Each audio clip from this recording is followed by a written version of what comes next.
Good afternoon, class.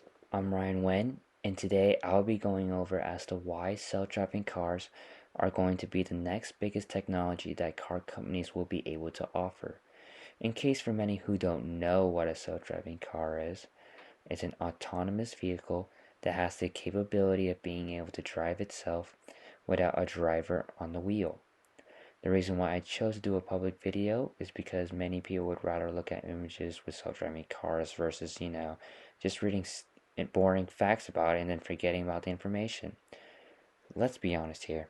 Raise your hands if you think that self-driving cars are going to have negative effects in the near future. If you raise your hand, well, I'm going to change your minds, so get ready, ladies and gentlemen. I chose this topic because mainly this will eventually affect our lives very slowly, as soon as this technology will be available out on the roads.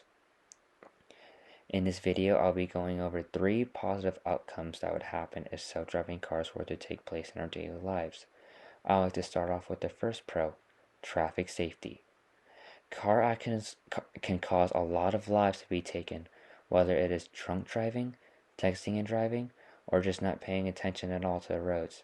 This could all be prevented by having a vehicle to drive for you instead of you driving yourself. The car will be built to obey all the traffic lights, stop signs, speed limits, and so much more. Like, imagine having the ability to own this type of vehicle. You can work on anything you want before you go to work. You can eat that lunch you've been always dying to have. Or just trying to take a nap if you did not get a lot of sleep the night before. Wouldn't it be great to save time on yourself and just relax after a busy day at work? The second pro that I would like to say is that autonomous vehicles were given to the elderly, then they wouldn't struggle as much on the roads. According to an academic journal by Jay Yang, vision may be the most important sensory function that affects driving because visual information largely guides driving. Old people just do not have the vision compared to us.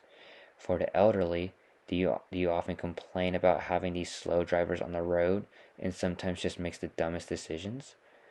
Sometimes that's a mood for me, honestly. Overall, self-driving cars can make a huge difference for not just the elderly, but for people who have disabilities to drive a car in general. The last and final pro I would like to say is if you want to save money on gas, this would be perfect for you because fuel consumption wouldn't be used as much. Let's be honest here. We have all sped down the road 10 miles per hour above the speed limit from point A to point B at some point. Being able to have one a self-driving car will ultimately decrease the amount of fuel by potentially getting rid of weight, such as brakes, airbags, and anything else that would weigh down the car. The more weight the car has, the more fuel consumption it's going to take. It will mainly save the environment and save our pockets as well. In conclusion, self-driving cars are going to take over eventually, but we just don't know when, and when it's going to be prevalent to the public. And that's all I have, so have a good day.